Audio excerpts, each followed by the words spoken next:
제가 아직 미국에 있을 때 경양교회 강서 성전이 건축되었고 그 입당 예배를 드리게 됐을 때 저도 참석했었습니다. 그때 제 눈에 처음 비쳤던 그 규모와 아름다움은 실로 말로 표현하기 어려울 정도로 대단했습니다. 하지만 저는 그 새 성전을 보면서 그런 화려하고도 웅장한 건물 자체보다 훨씬 더 값지고 귀중한 것이 있다고 생각했습니다. 그것은 바로 그 성전을 짓기 위하여 그야말로 모든 힘과 정성을 다 바친 경양교회 성도들이었습니다. 정말 이 교회를 뜨겁게 사랑하며 자신의 삶을 이 교회를 통하여 하나님께서 기뻐하신 일에 온통 바치려는 성도들의 신실함과 열정이 그 새 성전을 통하여 제 마음에 가장 아름답고도 멋지게 비친 것이었습니다. 솔로몬의 성전 하면 우리 머리는 퍼뜩 그 아름답고 화려함이 제일 먼저 떠오를 것입니다. 실제로도 그 성전은 당시로서 가장 귀하고 비싼 재료들을 다 사용하고 최고 수준의 기술을 다 동원해서 건축된 그야말로 시대의 최첨단이요 최고급 건물이었음에 틀림없습니다. 하지만 그 솔로몬의 성전에 있어서도 그 진짜 아름다움은 그런 외면적인 것이 아니라 바로 그 성전을 지어 바친 성도들에게 있었습니다. 이 시간 본문을 통하여 예나 지금이나 진정 아름답고 영광스러운 교회는 과연 어떤 성도들을 통하여 세워지게 되는지를 함께 상고해 보고자 합니다. 첫째로 생애 최고와 전부를 다 바치는 성도들이 실로 가장 아름다운 교회를 함께 세우게 됩니다. 본문 2절부터 5절까지 말씀을 함께 봉독하겠습니다. 다윗이 명하여 이스라엘 땅에 우거하는 이방 사람을 모으고 석수를 시켜 하느님의 전을 건축할 돌을 다듬게 하고 다윗이 또 문짝못과 그물 못셋을 철을 한없이 준비하고 또 심이 많아서 중수를 셀 수 없는 롯을 준비하고 또 백향목을 무수히 준비하였으니 이는 시돈 사람과 두로 사람이 백향목을 다윗에게로 많이 수운하여 왔습니다. 다윗이 가로되 내 아들 솔로몬이 어리고 연약하고 여호와를 위하여 건축할 전은 극히 장리하여 만국의 명성과 영광 있게 하여야 할지라. 그러므로 내가 이제 위하여 준비하리라 하고 죽기 전에 많이 준비하였더라고 했습니다. 앞장에 나오듯이 다윗은 자기가 직접 성전을 건축하고 싶은 간절한 소원을 가졌지만 그것이 허락되지 않았을 때 자신의 남은 인생을 다른 방법으로 헌신하기로 작정했습니다. 그것이 본문 5절 끝에서 다윗이 스스로 밝히고 있듯이 그러므로 내가 이제 위하여 준비하리라는 결단이었습니다. 비록 자기가 직접 성전 건축은 못하더라도 최소한 그 성전을 짓기 위한 준비만이라도 자신의 남은 전 인생을 완전히 다 바쳐 완수하려 했던 것입니다. 2절부터 5절까지 4절 속에 준비라는 단어만 해도 5번이나 나타날 정도이니 다윗의 각오가 얼마나 굳건했는지는 충분히 짐작하고도 남음이 있습니다. 자신의 남은 반평생을 두고 그런 확실한 목표를 굳게 세웠던 다윗은 그 실천을 위해서도 역시 전력을 다 기울였습니다. 나중에 14절에 나오는 대로 그는 금 10만 달란트와 은 100만 달란트 그리고 녹과 철은 그 중수를 셀 수 없을 만큼 심히 많이 예비했다고 했습니다. 그 양이 오늘날의 액수로 환산해서 얼마나 되는 것인지 정확히는 알 수 없지만 하여튼 문자 그대로 심히 많은 액수였으면 틀림없습니다. 14절 상반절에 보면 다윗은 내가 환난 중에 여호와의 전을 위하여 이런 것들을 준비했다고 했습니다. 이 환난 중에라는 말은 무슨 특별한 환난을 다윗이 개인적으로 당했다는 뜻이 아니라 그처럼 성전 건축을 위해 준비한다는 것이 결코 쉽지 않은 아주 힘든 일이었음을 의미하는 말입니다. 즉 그 심히 많은 액수의 자금을 모으는 것이 그저 앉아서 굴러 들어오는 대로 저절로 된 일은 결코 아니었다는 말입니다. 아무리 다윗이 왕이고 아무리 연전연승을 거두긴 했지만 그처럼 막대한 재물을 준비하는 것은 정말 다윗으로서도 피땀을 짜내는 듯이 어려운 일이었고 그럼에도 불구하고 그는 죽기 전에 그 모든 것을 다 준비해 놓고야 말겠다는 결심 하나로서 결국 그것을 다 이루었던 것입니다. 다윗은 그렇게 성전 건축을 위한 기금과 자재를 힘써 준비했을 뿐 아니라 2절에 보니까 돌을 다듬는 일도 이미 시작하게 했습니다.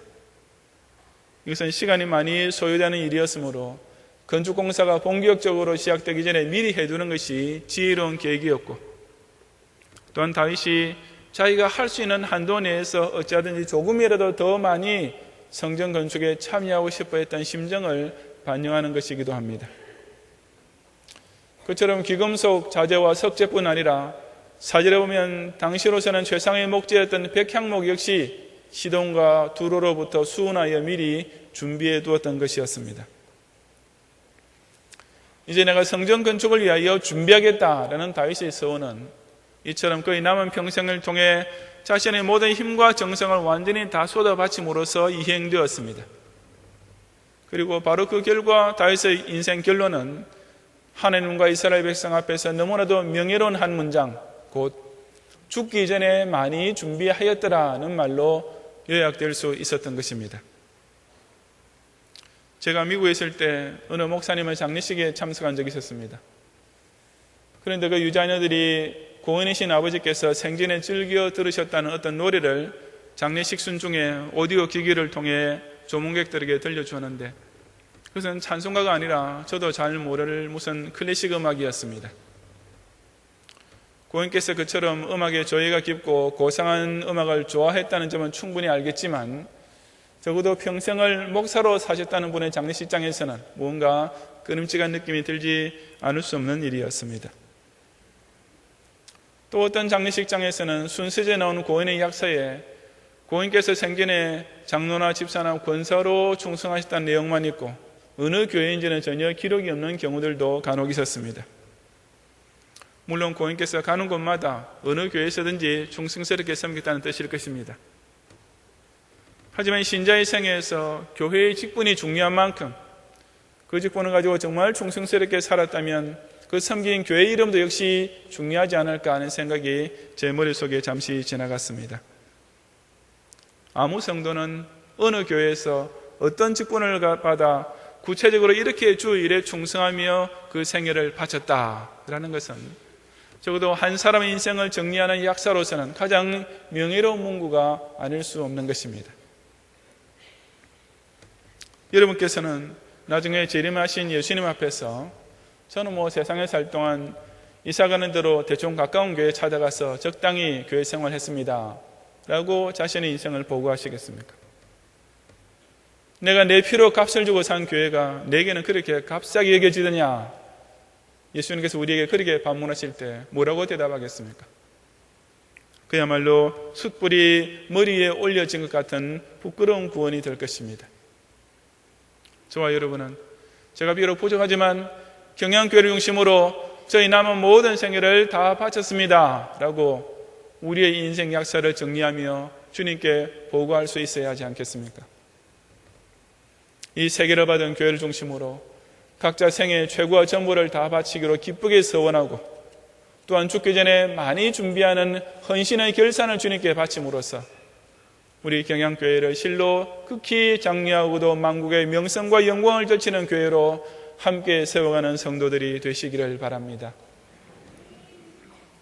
둘째로 대대로 여호와를 섬기는 성도들이 정말 멋진 교회를 함께 세우게 됩니다. 6절부터 10절까지 말씀을 함께 봉독하겠습니다. 다윗이 그 아들 솔로몬을 불러 이스라엘 하나님 여호와를 위하여 전을 건축하기를 부탁하여 이르되, 내 아들아, 나는 내 하나님 여호와 이름을 위하여 전을 건축할 마음이 있었으나 여호와의 말씀이 내게 임하여 이르시되, 너는 피를 심히 많이 흘렸고 크게 전쟁하였느니라. 내가 내 앞에서 땅에 피를 많이 흘렸은즉 내 이름을 위하여 전을 건축하지 못하리라. 한 아들이 내게서 나리니 저는 평강의 사람이라. 내가 저로 사면 모든 대적에게서 평강하게 하리라. 그 이름을 솔로몬이라 하리니 이는 내가 저의 생전에 평안과 안정을 이스라엘에게 줄 것임이니라. 저가 내 이름을 위하여 전을 건축할지라. 저는 내 아들이 되고 나는 저의 아비가 되어 그 나라 위를 이스라엘 위에 굳게 세워 영원까지 이르게 하리라 하셨나니 라고 했습니다. 저는 늙은 다윗이 어린 솔로몬을 불려앉혀놓고 자신의 심령 가장 깊은 곳에서 울려나오는 인생 간증을 남겨주던 이 장면을 상상해보면서 절로 가슴이 뭉클해지지 않을 수 없습니다. 세상 역사상 여러 열왕들이 수도 없이 지나갔지만 자기 뒤를 이어 즉위할 후계자를 앞에 두고 이런 뜨거운 말을 남길 수 있었던 왕이나 대통령이 다윗 위에 누가 있었겠습니까? 이 대화 속에는 그런 상황에서 흔히 있었을 정권 유지를 위한 요령이나 백성과 신하를 다루는 노하우나 전쟁에서 필승하는 비책 따위의 내용은 전혀 없었습니다. 나는 정말이지 성전 건축을 내가 직접 하고 싶었다. 하지만 하나님께서는 나의 피 묻은 과거 때문에 그 일을 못하게 하셨다. 그 대신에 하나님께서는 내게 이 성전 건축의 과업을 물려주시고 이루게 할 것이라고 약속하셨다. 그러니까 솔로몬 내가 지금 왕이 되는 것은 바로 이 한 가지 중체단 사명을 완수하기 위한 것이다. 이스라엘 역사상 최전성기를 이루었던 두 부자 성군들 사이에는 이런 차원 높고도 뜨거운 사명 전수만 이루어지고 있었던 것입니다. 그런 후에 다윗은 본격적인 성전 건축에 대한 지시를 그의 마지막 소원으로 마치 유언처럼 솔로몬에게 남겼습니다. 11절부터 16절까지 함께 봉독하겠습니다. 내 아들아, 여호와께서 너와 함께 하시기를 원하며 내가 형통하여 여호와께서 내게 대하여 말씀하신 대로 여호와의 전을 건축하며 여호와께서 내게 지혜와 총명을 주사 너로 이스라엘을 다스리게 하시고 너희 하나님 여호와의 율법을 지키게 하시기를 더욱 원하노라. 내가 만일 여호와께서 모세로 이스라엘에게 명하신 모든 율례와 규례를 삼가해 행하면 형통하리니 강하고 담대하여 두려워 말고 놀라지 말지어다. 내가 환난 중에 여호와의 전을 위하여 금 10만 달란트와 은 100만 달란트와 녹과 철을 그 중수를 셀 수 없을 만큼 심히 많이 예비하였고 또 제목과 돌을 예비하였으나 너는 더할 것이며 또 공장이 내게 많이 있나니 곧 석수와 목수와 온갖 일에 익숙한 모든 사람이니라. 금과 은과 녹과 철이 무수하니 너는 일어나 일하라. 여호와께서 너와 함께 계실지로다 라고 했습니다. 여기서 다윗은 솔로몬에게 성전 건축이라는 사명을 수행함으로써 너는 더욱 하나님 말씀을 순종하는 신앙을 지켜야 한다라고 했습니다. 성전 건축이라는 외형 그 자체가 목적이 아니라 그 사명을 통하여 솔로몬이 하나님 말씀을 따르는 신앙을 순수하게 지켜나가는 것이 다윗의 진짜 최종적인 바람이었던 것입니다. 하지만 앞서 4절에 나와 있는 대로 다윗이 보기에 솔로몬은 아직 어리고 연약한 사람에 불과했고 반면에 그가 완수해야 할 성전 건축은 실로 중차대하고도 막중한 과업이었습니다. 그래서 다윗은 그런 솔로몬을 이제 이 일 완수하기에 부족함이 없도록 강한 사명인으로 만들기 위하여 최선을 다했습니다. 다윗이 이것은 하나님께서 명하신 일이다. 그리고 내가 이 일 위하여 준비할 수 있는 것은 다 해놓았으니까 너는 조금도 어려워하거나 걱정할 것 없이 그저 일어나서 일을 시작하기만 하면 된다라고 솔로몬을 격려해 준 이유도 바로 그 때문이었습니다. 다윗은 솔로몬에게 너는 성격이 너무 온순하고 유약한데 그런 모습으로 신하와 백성들 앞에 나타나면 왕으로서의 권위를 세울 수 없다. 처음부터 꽉 잡고 세게 나가야 한다라는 따위의 정치적 조언을 해준 것이 아니었습니다. 너는 강하고 담대하여 두려워 말고 놀라지 말아라. 일어나서 이 일에만 충성하면 나머지 모든 것은 하나님께서 다 형통하게 인도해 주실 것이다. 이처럼 다윗은 자기 아들 솔로몬 역시 자신과 마찬가지로 하나님 앞에서 바른 신앙인인 동시에 충성스러운 사명인으로 평생을 살아야 한다고 마지막 유언처럼 당부하며 격려해 준 것이었습니다. 우리 역시 이 교회를 통하여 이런 신앙의 계승, 사명의 계승을 이어가야 하지 않겠습니까? 교회 중심의 신앙생활이 바로 나와 내 아들, 나와 내 딸이 함께 부모 자녀로서 형성되어야 할 공감대 제1호가 되어야 합니다. 만일 성경 말씀에 대한 순종과 성삼위 하나님을 경외하는 신앙과 교회를 자자손손 충성스럽게 섬기는 사명감이 부모로부터 자녀와 후손에게 영적 유산으로 전해지지 못한다면 그것이야말로 진짜 심각한 세대 단절이 될 것입니다. 그것은 문화의 차이나 사고방식 차이 정도로 유발되는 것과 비교도 안 될 최악의 단절, 바로 백보자 심판대합까지 그리고 천당과 지옥까지 영원히 이어질 단절이 되고 말기 때문입니다. 그렇다면 우리 부모 세대는 지금 자신이 섬기고 있는 이 교회를 자기만 신앙생활하고 끝날 것으로 생각하지 말아야 하지 않겠습니까? 자신은 나름대로 신실하게 교회 중심으로 신앙생활을 하고 있다고 하면서도 자기 자녀는 지금 어떻게 하고 있는지에 대해서 전혀 안중에 없는 그런 무책임한 부모가 되어서는 안 되지 않겠습니까? 이 교회를 통하여 자신뿐 아니라 내 자녀에게도 똑같은 하나님 경외의 신앙, 더 뜨거운 사명감, 더 큰 선한 사업에 대한 소원들이 계속 이어져야만 하는 것입니다. 우리는 경양교회 을주로 때부터 온갖 고생 당하면서 이제까지 살아왔다. 그러니까 이제 너희들은 어쩌지 이제 공부 잘하고 좋은 직장 얻어서 교일에 너무 충성할 필요 없이 이 아버지 어머니 노년에 호강시켜주는 일에 힘을 기울여야 한다. 꼭 이런 유치한 생각이 여러분의 자녀를 향한 소망이 되고 있지는 않습니까? 아버지 어머니가 평생토록 보여준 그대로 너도 일어나서 일을 해야 한다. 너도 어디를 가든지 꼭 교회 중심, 성경 중심으로, 그래서 하나님 중심으로만 살아야 한다. 그렇게 하면 너희 생애도 정말 만사에 형통할 것이다. 우리는 자녀에게 적어도 이런 고차원적인 교육을 시킬 줄 알아야 할 것입니다. 교회를 사랑하고 선한 일에 충성을 다함으로써 하나님을 바로 섬기는 이 귀한 유산을 자다손손 대대로 전해줌으로써 우리 경양교회를 하나님께서 항상 함께 하시는 더 멋진 교회로 더욱 부흥시켜가는 성도들이 되시기를 바랍니다.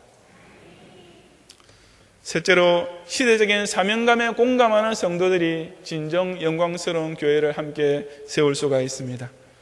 19절 이하, 17절 이하 19절까지 함께 봉독하겠습니다. 다윗이 또 이스라엘 모든 방백에게 명하여 그 아들 솔로몬을 도우라 하여 가로되 너희 하나님 여호와께서 너희와 함께하지 아니하시느냐? 사면으로 너희에게 평강을 주지 아니하시느냐? 이 땅 거민을 내 손에 붙이사 이 땅으로 여호와와 그 백성 앞에 복종하게 하셨나니 이제 너희는 마음과 정신을 진정하여 너희 하나님 여호와를 구하고 일어나서 여호와 하나님의 성소를 건축하고 여호와 언약궤와 하나님의 거룩한 기구를 가져다가 여호와 이름을 위하여 건축한 전에 드리게 하라 하였더라고 했습니다. 이제 다윗은 이스라엘 백성의 대표자들을 불러놓고 솔로몬을 도와 이 성전 건축에 적극 참여하기를 강권했습니다. 그처럼 그들에게 성전 건축에 대한 사명감을 일깨워주는 가운데 다윗은 한 가지 의미심장한 사실을 또한 일깨워 주었습니다. 그것이 바로 당시 이스라엘 백성이 누리고 있던 온갖 현실적인 축복들이었습니다. 우선 하나님께서는 다윗을 통하여 그 시대 이스라엘 민족에게 사면으로 평강을 주셨습니다. 문자 그대로 태평성세를 누리게 하셨던 것입니다. 또한 땅의 거민을 다윗의 손에 붙이시고 이스라엘에게 복종케 하셨습니다. 바로 아파의 사울왕 시대 때까지만 해도 블레셋을 비롯한 주변 이방 민족들에게 시달림을 받던 이스라엘이 이제는 오히려 그들로부터 공물을 받는 위치로 올라섰던 것입니다. 그야말로 모든 일에 하나님께서 이스라엘과 함께 하심이 누구의 눈에도 명백했던 시기였습니다. 다윗이 보기에는 이스라엘이 이런 축복을 누리게 된 것은 하나님께서 이제 성전 건축에 모든 힘을 모으라고 명령하시는 것이나 다를 바 없었습니다. 마음과 정신을 진정하고, 즉 마음과 정성을 다 모아서 일어나 성소를 건축하는 이 일에 전심전력으로 충성하는 것만이 그런 축복의 시대에 살게 된 이스라엘 백성이 마땅히 행해야 할 일이었던 것입니다. 그것은 누구의 눈에도 당연하지 않았겠습니까? 다윗 이전 이스라엘의 주변 이방 민족으로부터 시시때때로 침략과 노력을 당하고 있을 때와 비교해 본다면 그런 평강의 시기란 명백히 성전 건축을 위한 호기일 수밖에 없었습니다. 나중에 솔로몬 이후 나라가 남북으로 분열되고 결국 아수르 제국과 바벨론 제국으로부터 고통당하는 시기가 올 때와 비교를 해본다면 이스라엘이 최강의 힘을 가지고 있던 그때에 성전을 건축하라고 하시는 하나님의 명령은 실로 반론의 여지가 없는 당연지사였던 것입니다. 당시 이스라엘 백성 입장이 당장 일어나서 성전 건축하는 것만 그처럼 당연한 일이었다면 오늘 저와 여러분의 경우는 어떻겠습니까? 하나님께서 이 시대에 우리를 향하여 조국 전도와 세계 선교 사업에 총력을 다 기울이라고 명령하실 때 우리는 그것을 지극히 당연한 명령으로 받아들이고 있습니까? 우리는 몰라도 아마 지금 저 미개발 지역에 사는 가난한 민족들이 듣는다면, 지금의 대한민국 같은 나라에서 살고 있는 신자라면 하나님께서 어떤 명령을 내리시더라도 기꺼이 즉시 순종해야 할 뿐이라고 이구동성으로 대답할 것입니다. 우리는 정말 평강의 시대에 살고 있지 않습니까? 5,000년 역사를 통해서 지금의 대한민국만큼 복스러운 시대가 언제 있었습니까? 먹고 살기 위해서라도 이웃 부족 간의 전쟁이 끊이지 않던 그런 시대는 지나가도 이미 한참 전에 다 지나갔습니다. 하루에 1700칼로리밖에 섭취하지 못하고 평균 40세밖에 살지 못했던 시대는 사실 그리 오랜 옛날이 아님에도 불구하고 오늘날 대부분의 사람들은 그것을 무슨 호랑이 담배 먹던 시절쯤으로 여기고 있는 현실입니다. 여기에서 도대체 얼마만큼 더 좋아져야 된다는 말입니까? 과연 여기서 얼마만큼 더 조건이 좋아져야 주일 성수를 바로 할 수 있다는 말입니까? 과연 무엇이 얼마나 더 향상되어야 온전한 11조를 바칠 수 있겠다는 말입니까? 도대체 우리의 생활 여건이 어느 정도까지 더 만족스럽게 되어야 기도 생활과 봉사 생활을 더 잘할 수 있다는 말입니까? 저와 여러분은 아직까지도 그런 핑계나 변명을 더 붙일 수 있을지 몰라도 적어도 북한 지하교회의 성도들이 보기에는, 적어도 일제 치하와 6.25 사변 중에 순교하신 선조들이 보기에는, 아니 20세기 이전에 살던 모든 기독 신자들이 보기에도 우리가 이런 평화 시대를 누리고 있으면서도 여전히 불평만 하고 불충에 빠져 있다는 것은 정말 말도 안 될 일일 뿐이 아니겠습니까? 하나님께서 여러분 모두가 이 세상에서 끝까지 행복하게 살도록 해주시기를 축원합니다 라는 것이 이 시대의 목사의 축도가 되어서는 안 됩니다. 하나님께서 내게 복을 주셔서 어찌하든 내 여생을 평안하게 잘 지내게 해주십시오 라는 것이 이 교회의 재단에서 여러분이 올리는 기도 제목의 제1호가 되어서도 안 됩니다. 그것은 정말이지 염치 없는 축도요 뻔뻔스러운 기도가 될 뿐인 것입니다. 왜냐하면 우리는 환난의 시대가 아니라 평강의 시대에 살고 있기 때문입니다. 저와 여러분이 통과하고 있는 시대는 현재의 고난에서 구원해 주실 것을 간구해야 할 시대가 아니라 자신의 생을 더 바쳐 열심히 충성할 것을 서원해야 할 시대임이 너무나도 분명하기 때문입니다. 하나님께서 우리에게 허락해 주신 평강과 축복을 늘 감사하는 가운데 평화 시대를 사는 값을 다하고자 하는 사명의식을 중심으로 더욱 굳게 뭉침으로써 우리 경양교회를 더욱 영광스럽게 함께 세워가는 성도들이 되시기를 바랍니다. 성도 여러분, 아무리 출석 기원이 늘어가고 헌금이 증가한다 해도 진정 자기 생을 주님의 몸된 교회를 위해 온전히 다 바쳐주려는 성도들이 없으면 경양교회는 결코 더 아름답게 성장할 수가 없을 것입니다. 아무리 우리 자녀들이 다 좋은 학교에 진학하고 좋은 직장 얻고 좋은 배우자를 만나 행복한 가정을 꾸미게 되어도 그들이 이 교회를 통하여 하나님 중심, 성경 중심, 교회 중심의 신앙생활을 전수받지 못하면 사실상 우리 교회도 실패작이 되고 말 것입니다. 아무리 경양의 교원들이 땅에서 잘 되고 형통하게 된다 하더라도 그 받은 축복을 하나님 나라의 선한 사명 완수를 위해 쓰지 않는다면 이 교회는 하나님의 영광을 드리는 교회가 아니라 하나님의 이름으로 제2성만 차리는 욕심쟁이들의 모임으로 끝나고 말 것입니다. 만에 하나라도 그리 되어서야 하겠습니까? 경양이 지난 40년은 결코 그렇지 않았습니다. 이 교회는 생애 최고를 바친 1세대 성도들이 강서성전 건축을 완성했으며 이제는 2세대 성도들과 함께 생애 전부까지 바치는 가운데 더욱 아름다운 교회로 성장하고 있습니다. 우리 교회 안에는 하나님을 두려워하고 성경 말씀을 절대 순종하며 교회를 지극히 사랑하는 마음과 생활이 아버지와 어머니로부터 아들과 딸에게 그리고 손자와 손녀에게까지 대대로 이어지고 있습니다. 그뿐 아니라 역사의 벽보를 통하여 그리스도 구속사의 비밀을 깨닫고 오늘 우리에게 주어진 평화시대를 가볍게 사용해 드리고자 하는 실로 차원 높은 축복의 행진이 줄기차게 진행되고 있는 것입니다. 이 경양교회를 정말 아름답고 장려한 하나님의 집으로 세우고 이 교회를 통해 실로 만국 백성 앞에서 하나님의 명성을 높이고 그분께 영광을 돌리기 위하여 또 교회 중심의 신앙생활과 교회 중심의 신앙교육과 교회 중심의 시대적 사명감을 지켜나감으로써 오늘날 우리가 누리는 것보다 훨씬 더 큰 은혜와 축복의 미래에 함께 참여하는 모든 경양의 성도들이 되시기를 주님 이름으로 축원합니다.